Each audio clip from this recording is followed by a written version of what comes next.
The third fix is to verify mail account settings. For this, open settings. Now tap on mail. Now select accounts.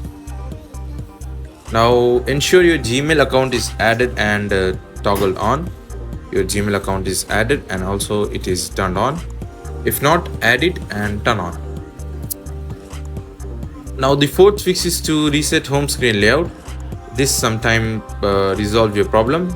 So for this, simply go to settings, tap on general,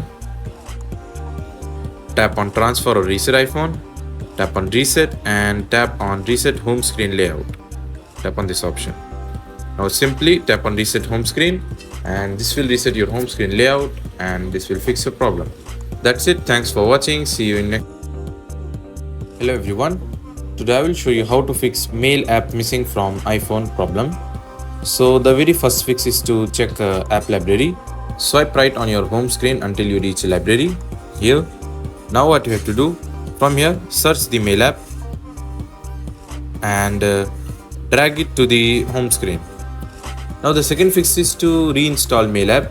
If you can't find the mail app in library or in search, then the second fix is to simply reinstall it. Now go to App Store and search mail. Now you'll get the mail app and simply download it.